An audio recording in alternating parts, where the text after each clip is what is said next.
Hello friends, welcome to Janet's kitchen. আমি খুব easy আর ঘরোয়া একটা রেসিপি আপনাদের সাথে শেয়ার করছি, খুবই কমন। সেটা হচ্ছে কাতলা মাছের কোফতা। আমি দুখানা মিডিয়াম সাইজের পেঁয়াজ এখানে ভালো করে কুচিয়ে নেব। প্রথমে যত বেশি করে কোচানো হয় ততই ভালো হয় কোফতার সাথে, তাই ভালো করে মিক্স হয়ে যায়। নিয়েছি 3খানা কাঁচা লঙ্কা। এটাকে ভালো করে আমি একদম সরু সরু করে স্লাইস করে নেব। আমি কিছুটা কাতলা মাছ নিয়েছি, 250 বা 300 গ্রামের মতন কাতলা মাছ নিয়েছি। সেটাকে আমি নুন, ভিনিগার আর হলুদ দিয়ে ভালো করে সেদ্ধ করে নিয়ে বেছে এখানে রেখেছি। এক সাইডে রেখে দিলাম পেঁয়াজ কুচনো, তার মধ্যে একটু নুন মাখিয়ে নিলাম। নুনটা মাখিয়ে রাখলে বড়ার মধ্যে পেঁয়াজটা মুখে লাগে না। নিয়ে নিলাম দুটো স্লাইস পাউরুটি। সেটাকে জল দিয়ে ভালো করে নিংড়িয়ে আমি কোফতার মধ্যে মিক্স করে দেবো। তাতে কি হয়, বাইন্ডিংয়েও সুবিধা হয় আর কোয়ান্টিটিটাও একটু বেশি বাড়ে।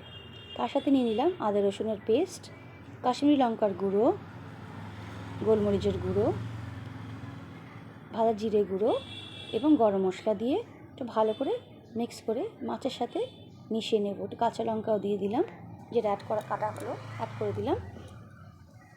নিয়ে পুরো মাছটার সাথে ভালো করে আমি মাখিয়ে নেব।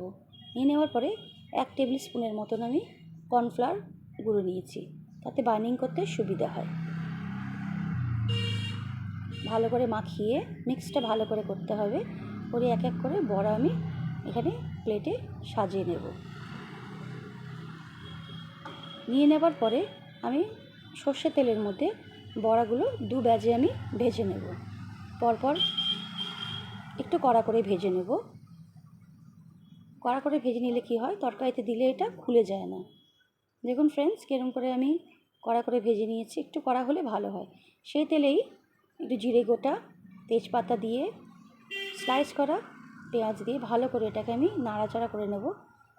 যে লাল রঙটা হয়ে যায় পেঁয়াজের, তার মধ্যে একটুখানি জল দিয়ে দেবো। জল দিয়ে দিলে পেঁয়াজের বাদামি রঙটা সুন্দর চলে আসে।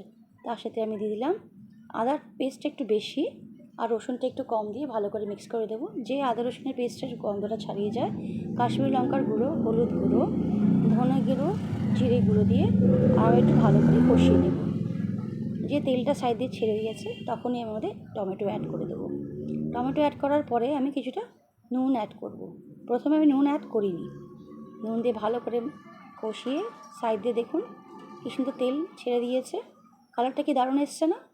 এখনও এর মধ্যে আমি কেটে রাখা আলুগুলো মিক্স করে ভালো করে আলুগুলো মশলার সাথে মিক্স করে কষিয়ে নেব।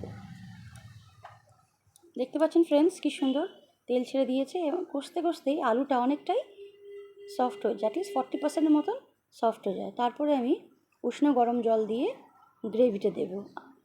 গ্রেভিটা আমি একটু বেশিই রাখি, কেন আমার গ্রেভিটা খেতে আমাদের ফ্যামিলিতে খুবই ভালোবাসে, সেই জন্য একটু গ্রেভিটা একটু বেশিই রাখলাম। গ্রেভিটা দিয়ে একটু টকবক করে ফুটলে আমি থালা দিয়ে একটু কভার করে রাখবো কিছুক্ষণের জন্য।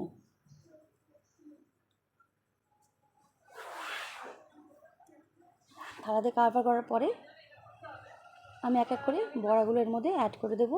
অ্যাড করার পরে আর একটুখানি হালকা একটু টকবক করে ফুটলে পরে ওর মধ্যে ভাজা জিরে গুঁড়ো মিক্স করে নামিয়ে নেব। বলুন, দেখবেন ফ্রেন্ডসরা, চেষ্টা করবেন রেসিপিটা কেমন লাগে। লাইক, শেয়ার, সাবস্ক্রাইব করবেন।